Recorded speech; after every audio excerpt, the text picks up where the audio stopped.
Welcome to the Big Picture Live. I am your host, Larry Ragland, and I will have my Monday night regular co-host, Sandy, with me in just a moment. But we have a very, very special broadcast for you.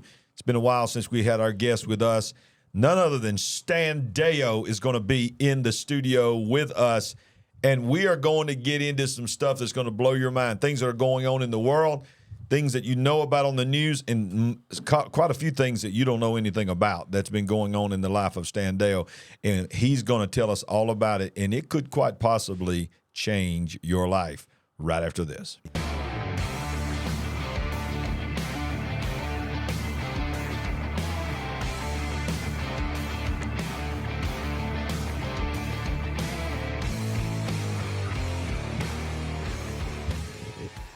Oh, yes. I got her in the studio. I got her in here with me. So excited to be back. I mean, seriously, okay? This is going to be amazing today.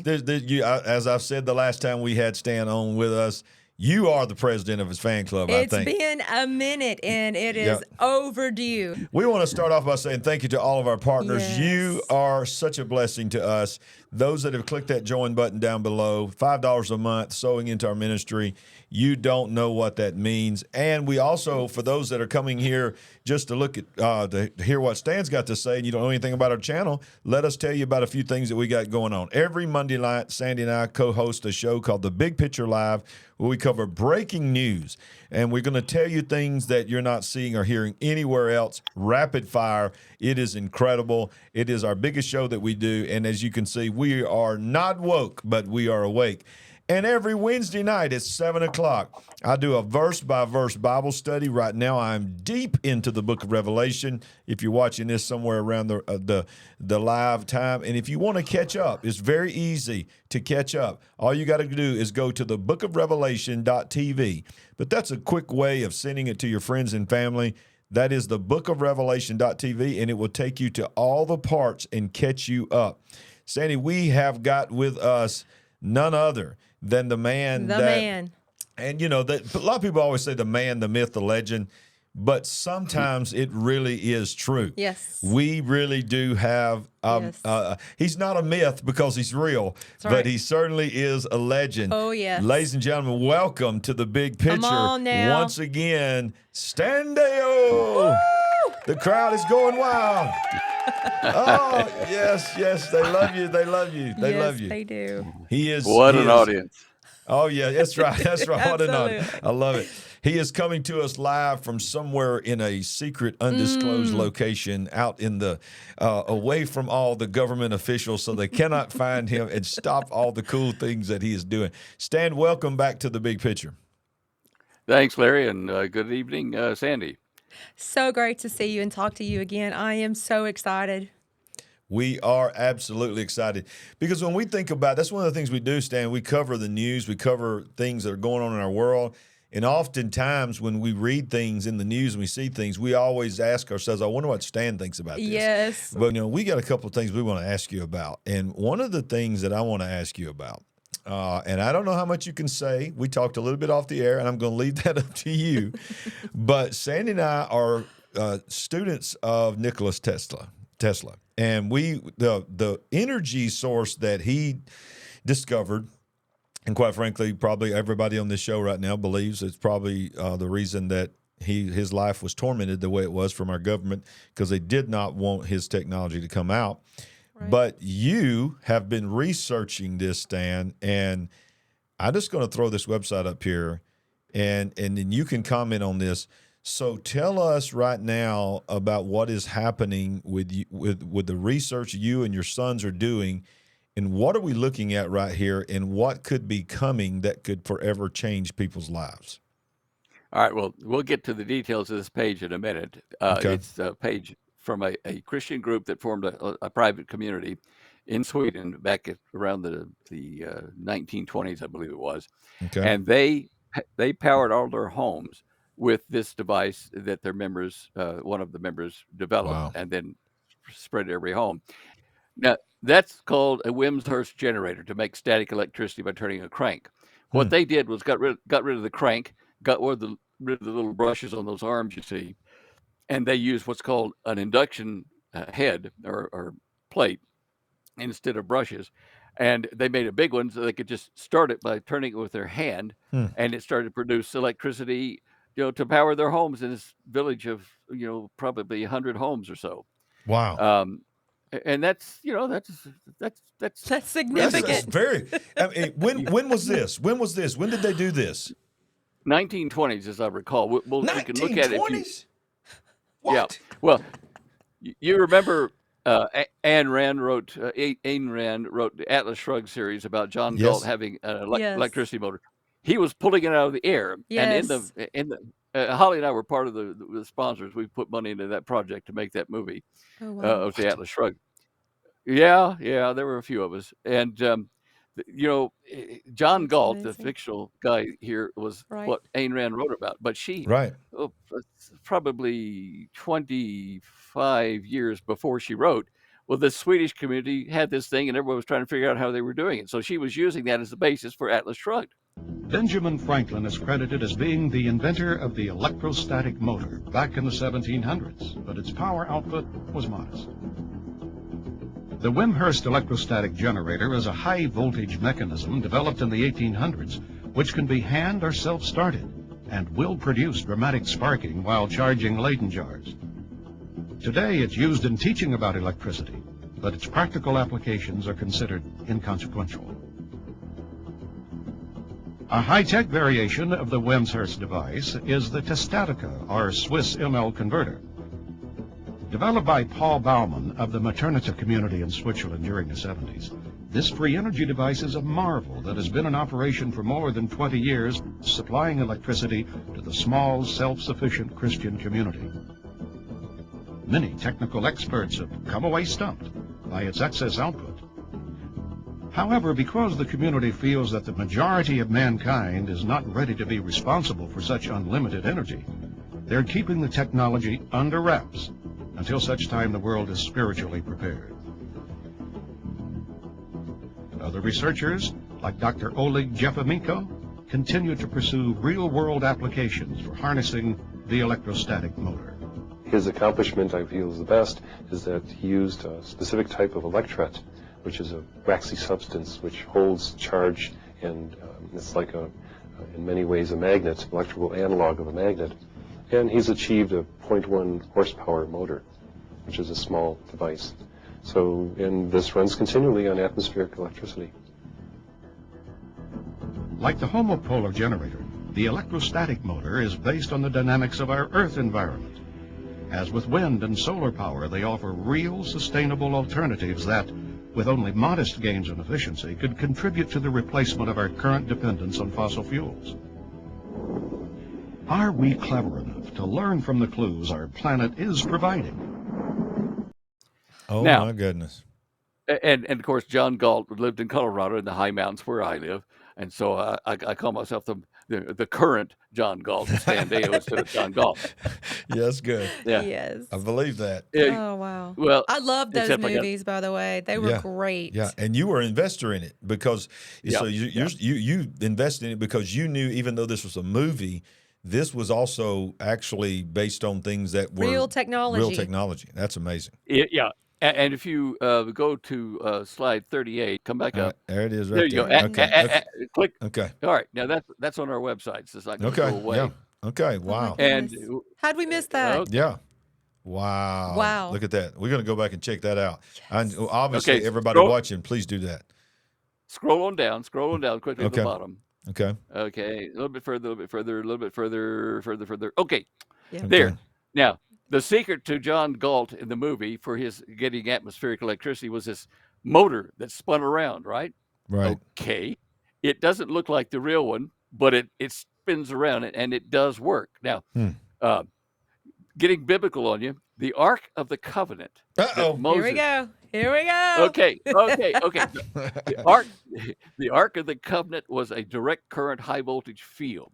So much so because when the high priest once a year went in to appeal to God behind the curtain there and say, look, forgive Israel, and all that kind of stuff, they would tie a special sash around him as he went in behind the Holy of Holies and tie it to an anchor back here because he might get glorified, which meant he might float in the air from Right. the static charge from the Ark of the Covenant. Okay? Now, it was a box, a capacitor within the sealed inside and the sealed outside in gold, and then two angels facing each other, which are like two electrodes. Oh my And goodness. all the details of the manufacture have not been made public for obvious reasons, but they have it in the back room. The scholars, I'm sure, have got that. And so I looked at it to see that it was very similar to what we're talking about with the machine here in Sweden, the Testatika, I think it's called. And let's just call it the Wimshurst machine. But anyway, you have two capacitors in that. You have two electrodes in that. You look at the images and the videos they make of that. They didn't have an antenna. They didn't have a ground wire stuck somewhere in a lake bed like Maury was talking about.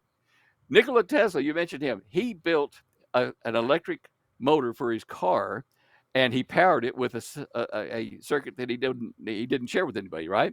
And he drove all around town on electricity with no antennas and no ground, with the device on his car, which is like this Tesla machine. I've literally never heard that story, that he created his electric car. Yeah, is he drove his car. Is literally that, we always just assumed that Elon Musk called his car company Tesla. He literally called it Tesla because of Tesla's car?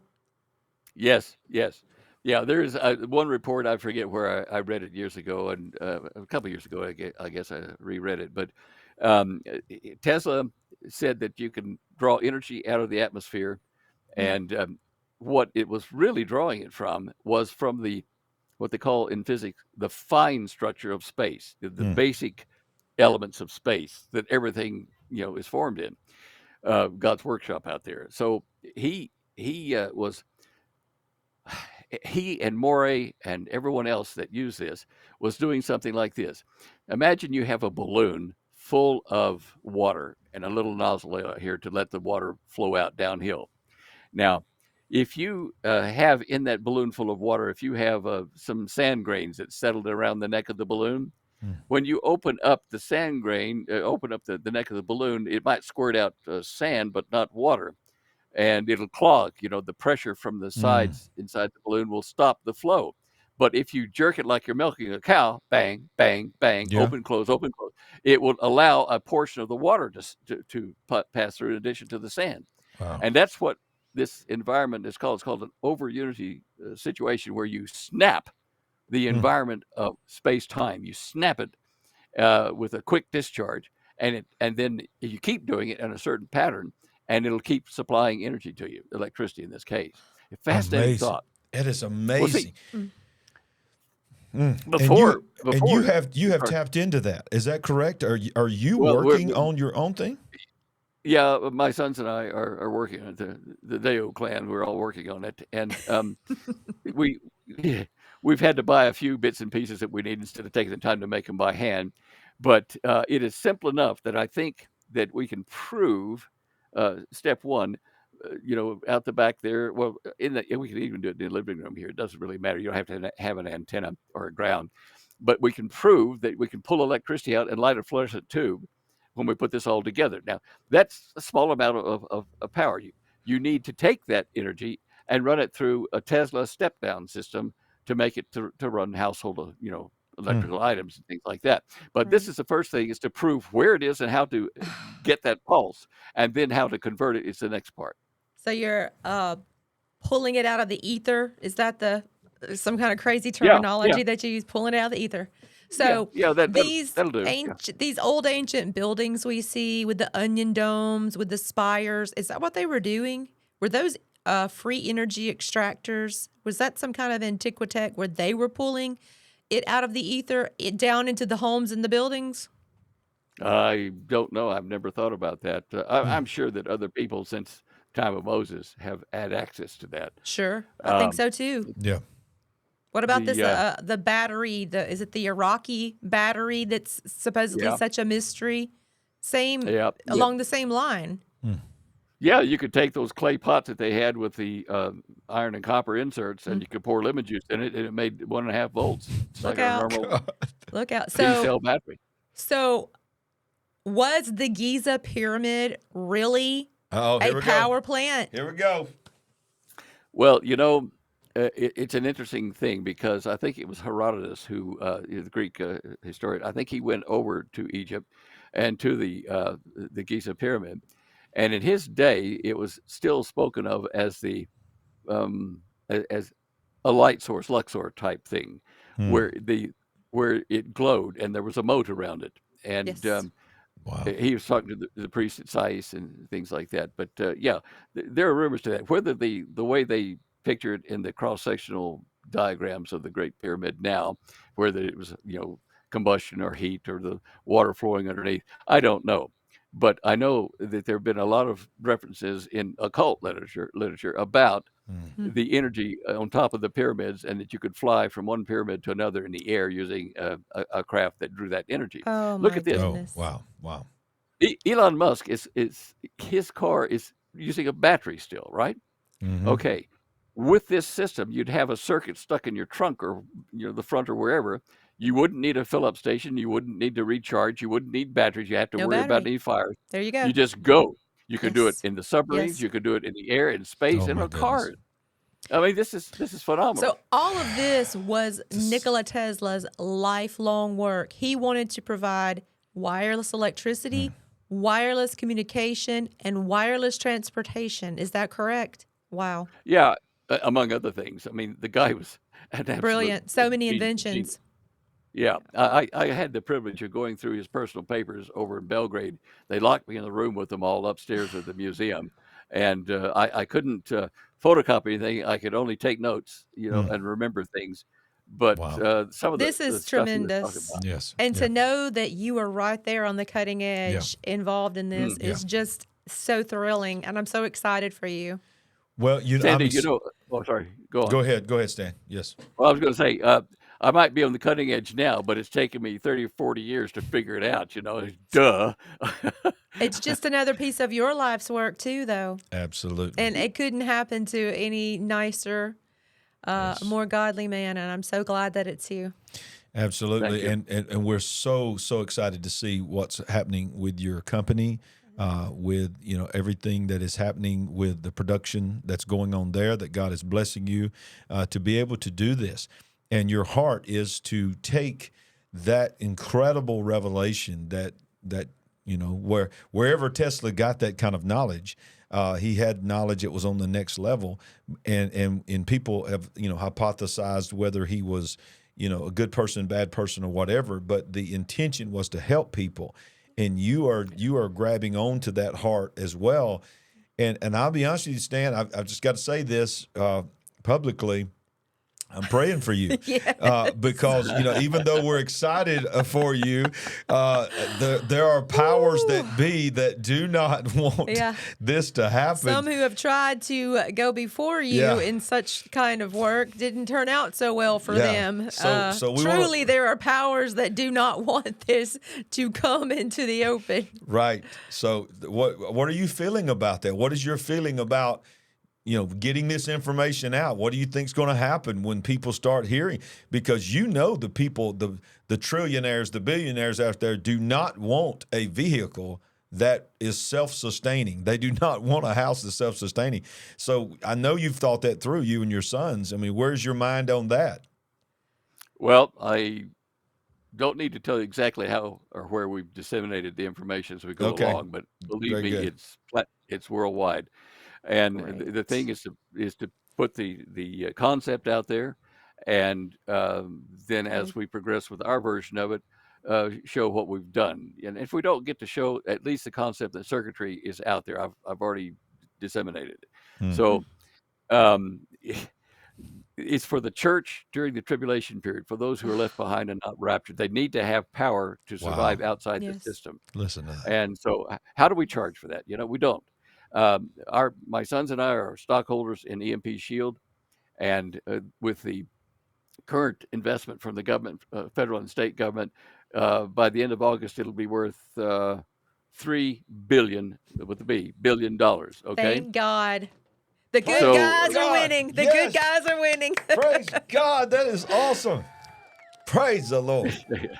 So anyway, and the reason I finally woke up to this was about a month ago, I think it was. I had one of my rare dream visions, and I worked all night in my mind, seeing how this all worked. I thought, oh wow, of course I do that, and jumped up the next morning, went out and started taking notes real quickly. But that is amazing. God, I guess, decided it was time to do this. Wow, Stan, this is incredible. This is absolutely incredible. And what a gift that, I know you don't like to be lavish, but we want to say what a gift that you are, not just to your generation, but to every generation that remains. Because one of the things, Sandy, that just blessed me to hear him say is that, he believes in the rapture, but his heart is that he cares about those that would choose Christ after we're gone, that they're going to be told, you're going to be locked out. But this is a way for something to be left behind to help those believers. That is incredible, Stan. That's amazing. Well, it is. I since 1969, when I had the out-of-body near-death experience and went out there, and the Lord showed me a lot of stuff, so much stuff that when I came back into my body that day, I felt like my body was going like a foot going into a shoe that was too small, and things were falling out the side. And so for years after that, I would have dream visions at around 4:30 to 5:30 in the morning before I woke up about things that I was shown. One of the major ones was the error in Einstein's equation, and how to correct that and explain it to people. And then from there about UFOs and how anti-gravity worked, and blah blah blah. And, the Lord laid His hands on me. I have to laugh occasionally because I was pretty thick then. I guess it took me a while to figure it all out, but yeah. Wow. It is a blessing. You were long before there was anything like YouTube and people illuminating and trying to wake people up. You were writing books. You were telling people about what was coming. You saw this coming, decades ago, I should say. You began to write about things and things that are happening in our earth, things that are happening in our government. And you were right there face to face with some of the counterparts. Yeah. In this machine. It's just unbelievable. And we were discussing off air earlier that I believe you said, I may get this wrong here, but even in the 70s and 80s, you were writing about things that were happening with our planets and things that are happening with our sun.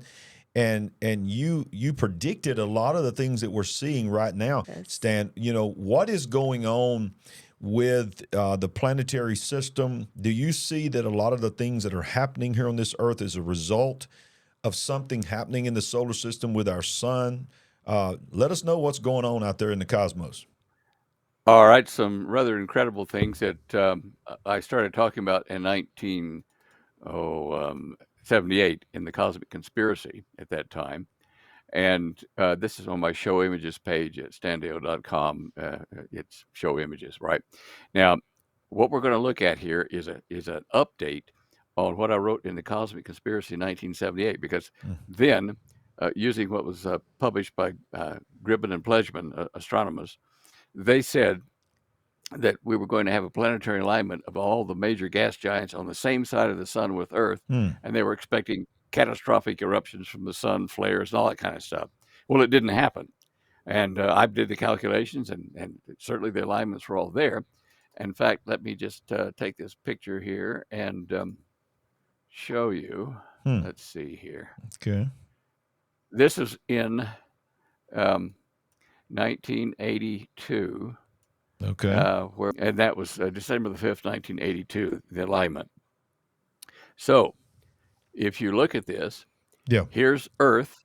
You see Earth on the same side of the sun with these huge gravitational pulls. Right. Wow. On this side of the sun. And that's why myself and Gribben and Pleasure and others looking at this thought, this is probably when all these solar events are going to be happening that are forecast in the book of Revelation. Now, tell me again, what year was this again? This is 1982 in December. It's 5th of December, 1982. Okay. And this is when the alignment was pretty much maximum. And so we were all wrong. We guessed that would be the cause of the effect on the sun. What we didn't think about was that's causing the surface of the sun to squeeze up toward the Earth, right? And so it makes it thicker on the surface of the sun. And it's when the sun gets thinner on the surface that it starts throwing out magnetic loops and coronal mass ejections and flares, which we don't want. So it has to be when the gas giants are on the other side of the sun from us. Well, all right, April the 29th, a few days ago when I did this map. Right. Okay. Now, look here, and you can see Earth is over here, and the major gas giants are, all out here pulling on the sun. And we're starting to see, it's saying we're entering a new phase officially of solar activity, eruptions, magnetic loops, flares, all kinds of stuff. Interruption of shortwave transmissions and normal radio and that kind of stuff.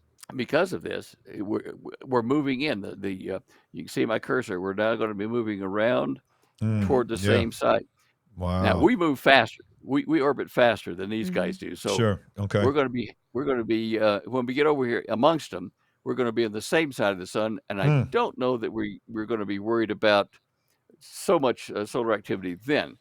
But if we go up here to this one, is August of this year, the 18th. Okay. And at that time, you can see that we are here, just moving on the same side. Now, I don't anticipate a lot of problem. I could be wrong, but it's going to be scrunching the sun this way, thickening this side of the sun, which will give us a pretty stable layer of the magnetic fields. It's when they are thin that they become problematic, I think. This is the 29th of September this year. We're going to be right in the middle of it all. So between now and September 29th, okay, is it going to be effective or not? We don't know. And then toward the 29th of November, we start to move out. See, we're moving quicker than these big guys. They're hanging around. But you're saying around September, October time frame is if something is going to happen, that's going to be the optimal time that we're going to see the most activity. Well, I'm saying that between now and then, right now we're in a pretty optimal place. This is next year, May of 18th next year, and we're going to be where we are approximately now, but we are going to be in May of next year on the thin side of the sun because these big planets out here are tugging on the chronosphere. Yeah, I'm following you. Stretching it. Okay, so it's kind of unleashing the devil at us here. Okay, now in 2025, a couple years from now, in May the 16th, again, somewhere in this period of time in April, May, see where we are, we're going to be on the thin side of the sun. So there are several places like this in this planetary alignments where we could be on the thin side of the sun layer and be expecting problems. Wow. Certainly. April of next year is going to be that way too. When that happens, Stan, what does that mean for us? You don't mean just increased volcanic activity. You mean other things as well. I mean solar flares, possibly our sun doing a nova, not a supernova, but a nova, where it throws off an outer shell because it's so thin it goes to the next stage of fusion reaction, which is helium rather than hydrogen that we're doing now. We've already, the Russians have already recorded this probably 30 years ago that our sun has already expended half of its hydrogen supply. So it's at a point where it could, it's already burned half its stuff up. So it could slip into this helium reaction. Now, the Bible, Revelation does speak of it, and other places in the Old Testament, that this sun will be 7 times as bright as the day. Yeah, and there will be a third of the earth, green trees, water, everything burned up, and it's not going to be a gradual thing. It goes and picks every third tree or stuff like that. It's going to be because this part of the earth is facing the sun, and about one third of the surface area facing the sun will be hit by direct radiation from the sun when it happens. Now that means that the rest of the planet won't get hit with it. It'll happen, in a few minutes, but that amount of energy poured into the atmosphere is going to, distribute all over the planet. This is going to cause earthquakes. It's going to cause weather that you would not believe elsewhere. So the people that survive on the other 2/3 of the planet aren't going to get a pass. They're going to suffer. So it's mind-boggling to me, Stan, how right now we are in the middle of teaching on the Book of Revelation. And just a few weeks ago, what the part of Revelation you just talked about, I taught on, and for you to say that we know exactly how that's going to happen, it is just mind-boggling because how many years did people read the book of Revelation and say, this don't make any sense? How's a third of anything going to just go like that? That, they will, obviously they take the miraculous out. God can do anything he wants to do. But I think what's going to happen, Stan, is I believe that as we get closer and we start seeing things like this, what you're talking about happen, for the skeptical mind, it's going to cause people to really start delving into Revelation, because when they hear you say those kind of things and then they see it 2,000 years ago being written about, I believe God is going to use. Is that what the Lord meant when he said one of the ways that you'll know that you're going to see the last generation is there'll be signs in the heavens and in the earth beneath? Are you believing that some of these kind of things that are happening with our son is actually going to convince some people to start looking at God? Oh, sure. And this has been my whole ministry for decades. It's been to tell people the Bible is a true and correct document. It's historical and it's future historical. And to prove this so that the skeptics out there who say, it's just this Bible mumbo jumbo, they can see physically and prove physically these things are happening as forecast. Now, to find the Garden of Eden, that was the first thing to say, look, the Bible was right about that. And then go into various prophecies like we're talking about in the book of the Revelation studies. And it is now coming together. The signs are coming together a lot quicker, like a woman in childbirth. The contractions are quicker. Oh, that's good. And so anyway, I want to talk about one other thing about the supernova business. Okay. Let me just push that share screen button here and get over to it. All right. Okay. Okay. Right. We can see that. Yeah. Okay. Well, this is in my show images page, and what you're seeing here in this picture is an artist's conception of what's happening to a nearby star to us, Betelgeuse. Now, Betelgeuse is 650 light years away. That means that what you're seeing now in the telescopes, not just here, but what you're seeing now is that, what you're seeing now is 650 years ago on Betelgeuse. Now, what has been happening over, the last 3 years is that there's been a dimming effect. Betelgeuse has been dimming, and they thought maybe it was because one of its planets was getting in the way and dimming it, but it may be about to explode and make a supernova. Now, it is in 1054 AD, the Chinese saw a bright star out there that was about 10 times the distance, 6,500 light years away. And so they saw it with the naked eye. And that supernova that occurred then is what's called the Crab Nebula today. In fact, this is a picture of it today. After the explosion 6,500 years ago, we're just now seeing the light from it. So whatever happened after that's already happened. Wow. For whatever reason. But now, when they got telescopes 700 years later, we got to get more warning, more data, and that kind of stuff. And over here in this section, slide 51, if this supernova that we saw of the Crab Nebula over in slide 49, if that had occurred when it was only 50 years away from us at the speed of light, it would have destroyed most of the life on the planet from the gamma radiation. That's why we pay attention to supernovas in our neighborhood. So this right here, all right, this is the one that's called Betelgeuse. Betelgeuse. Right. Okay, that sort of reminds me of Beetlejuice. That's what I'm thinking about. I've wondered. I mean, this is a weird name there, but you're saying that whatever is what, this is how my mind is blown right here. You're saying what could be about to happen, the explosion, if we see it, it's already happened because it happened hundreds of years ago. And thousands in some cases. Yeah, in this case, it would be 650 years ago what we're seeing now for Betelgeuse.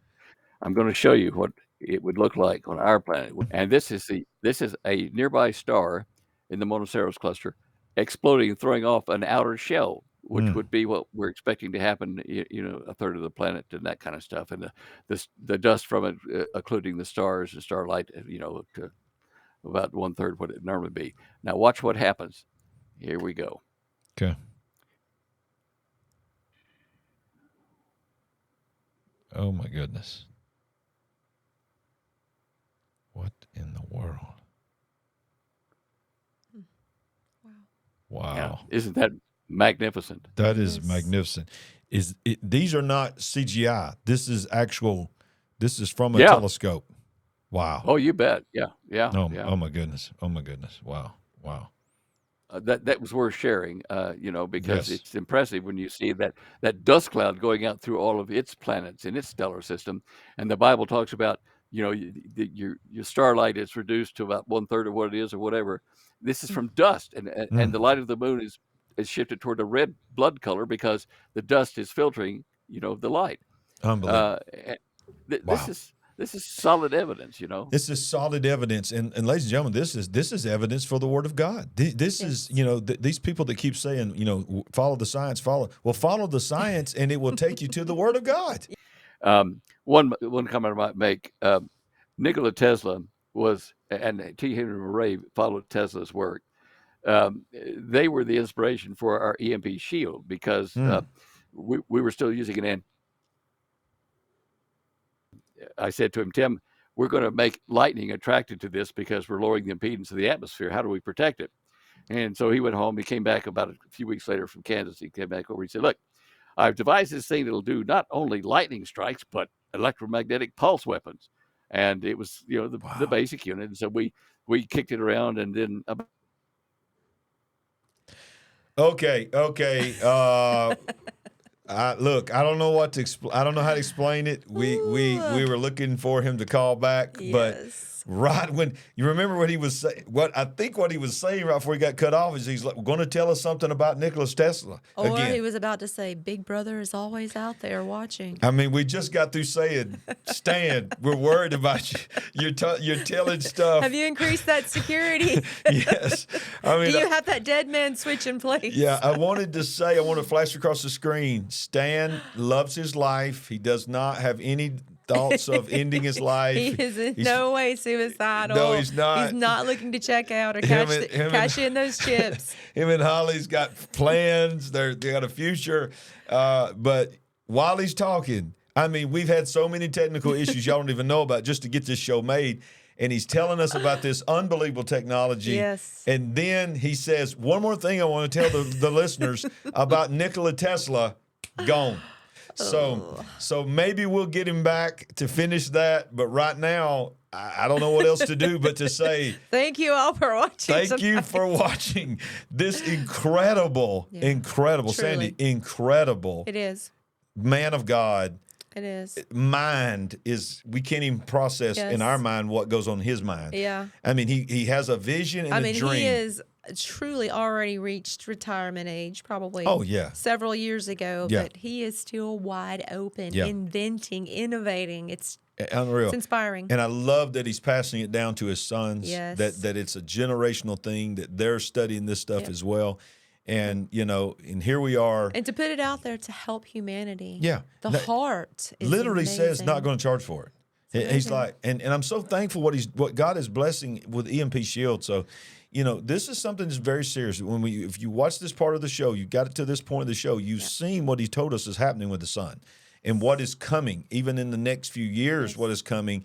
And what he's saying is that's what that EMP Shield is for, is to protect the electronics of your home and your car and different things so that you can survive. It protects your wiring also, doesn't it? It does. And wait a minute. I think we might have him coming back in. Here we go. Wait a minute. Okay. He's back. He's back. Wait a minute. All right. But he's changed locations. Yes, he has. He has changed locations. You'll never find him now. He's hiding out in the desert. Stan, you had to run out of the house real quick for something, but you're back. Right. That's awesome. That is so awesome. Well, look, we you have already shared so much information, and you were about to tell us something right before we lost you, right before whatever happened, about Nikola Tesla, and sharing one more closing thought with our viewers. And we're so glad that we got you back. Thank you. It was a challenge, but here I am. Closing thought on Nikola Tesla. He, of course, invented, I think, which he did not share to the patent office and elsewhere, of how to draw electricity out of the atmosphere, out of the ether space. And after him came T. Henry Murray, who picked up on his work and made the Murray antenna power system. And this tells you that all the work that we've been doing at the Swedish thing, at Testika, And what we're doing all stemmed from one place, Nikola Wow. Tesla. So Wow. credit where credit is due, a brilliant My mind. goodness, A amazing. brilliant mind. Credit where credit is due. And I don't think in all the documentaries and all the things that you've seen in different places, I don't think they've ever really successfully done him justice. They have literally never really adequately described this man's mind and what he was really trying to do. Right. When I was a young fella at Grandpa Deyo's house, that's quite a few years ago, he said he was an electrician. He was a master electrician himself, and so were his sons. Two of my uncles were electricians. And he said, "Boy, if you do nothing else, remember this when you get to be big. There's a man called Nikola Tesla. They don't say much about him, but you find out everything you can about him because he was a brilliant man, ahead of his time." Wow. And that's what Grandpa Deyo told me, and so here we are. Wow, what a statement. Let's say one more quick thing. So if I don't know how many people will be watching Mr. Deyo with us for the first time on this show, but in a previous show, we talked about how you interviewed President Donald Trump's uncle, John George Trump, years ago, back in the 80s. Is this on your website? Is it easy to find on your website? Because if someone is watching this show and seeing you for the first time, hearing about all these things for the first time, they need to look and research you and find out about the work you did talking to his uncle, how, Tesla impacted your life. Well, and President Trump's uncle, he was a very nice, mild-mannered man, tall, thin fellow. He was executive of Boston Electronics, I think it was called High Voltage Electronics here. And I met him in Boston at the factory. But you can see the interview, which I made about him. I will link that, Stan, and also right above you, right above Sandy on your screen, you'll see a link that's going to pop up right now, and that will be a link to the previous interview that we did with you. And then I'll also link down below in the description where people can quickly just link right to your website where they can watch that interview. Yeah, totally amazing. Okay. Well, they can watch my discussion of him. It's in slide 25 on the Show Images page. That's where I talk about that. But it's a funny story you told me about the FBI and Tesla's records and things, because he was the guy that the government appointed to go inspect Tesla's papers. But I talked to him live in an interview, which is now recorded. At the what did we call it? It's the Cosmic Conspiracy in video form. Anyway, I'll have to email you the link to it, but it's a documentary that we did on them. We made a documentary in 1983 where we filmed Professor Trump, among other people. And I will get that link and send it to you where you can watch it on YouTube or something. And that will help, because that's the main interview. But this is behind. I've actually watched that on YouTube. I've watched the whole interview. It's phenomenal. So I will link that down below. And there'll be a direct link also down below to go straight to StanDeyo.com. Every way that you can get a hold of Stan. Stan, you are just an incredible guest. We're so glad you're able to get back, even though you're coming to us now from the deserts of Arizona. I don't know how. Maybe you also have a time machine or some kind of way to go in and out of a portal or something. I don't know. So no telling what's going on in the Deyo house. Well, you are a blessing to us, and I want to show our people that are watching this, and most everybody that's one of our viewers probably knows who Stan Deyo is, but in the rare occasion that there's someone here that doesn't know who Stan is, this is how you find out about one of the most incredible men of our lifetime, of our generation. And this is the Holly, best, my wife, too. And that's right, because we all know she's the brains behind all this. Okay, we know. Absolutely. We know. You just get to be the good looking face on the camera, but what really makes it happen is Holly. So we understand that. You think you're joking, but you can't see her hand up my shirt here, moving my lips.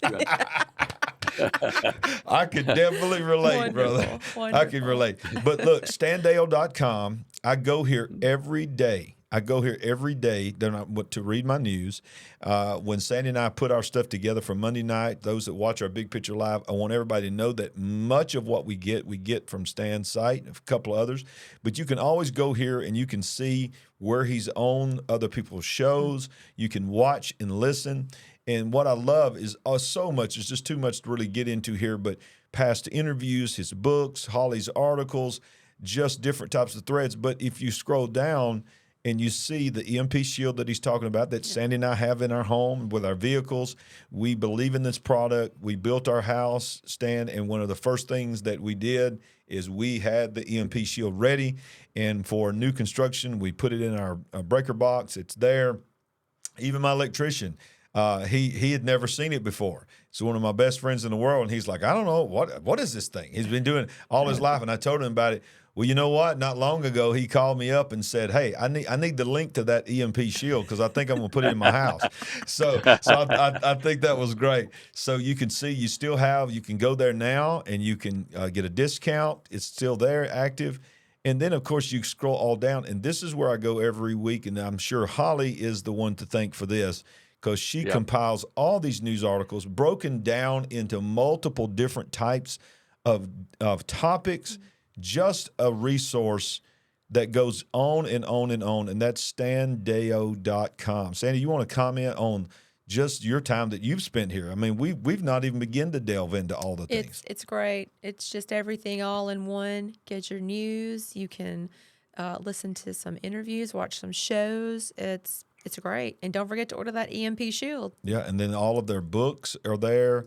I mean, you can see both of their books. It's just incredible. Yeah. Thank you, Stan. Thank you for being on the Big Picture. Yes, thank you so much. Thank you, guys. Thank you. We can't wait to have you back. And and so everyone just know that this is not just a regular guest. We just had a man that has shifted and changed the world previously and is still on a mission to change the world as we go forward. Sandy, closing thoughts on Stan Deyo and our world that we're in, and closing thoughts to our Big Picture family. Well, it's always mind blown when you have Mr. Stan Deyo on, and we're just honored. Yes, we are. And you know what? We're also honored that you joined us today on the Big Picture. All of our guests, thank you to all of our partners. Thank you for the super chats, the super thanks. Everybody that hit that like button, we tell you all the time, if you have not already hit that like button, smash it, smash it, smash it. Nothing puts us in front of people more than that. And we'll see you either on Wednesday night, Sunday night, or any kind of breaking news throughout the week here on The Big Picture. And we always like to remind you on The Big Picture Live, we ain't woke, but we are certainly awake. Have a great day. Bye.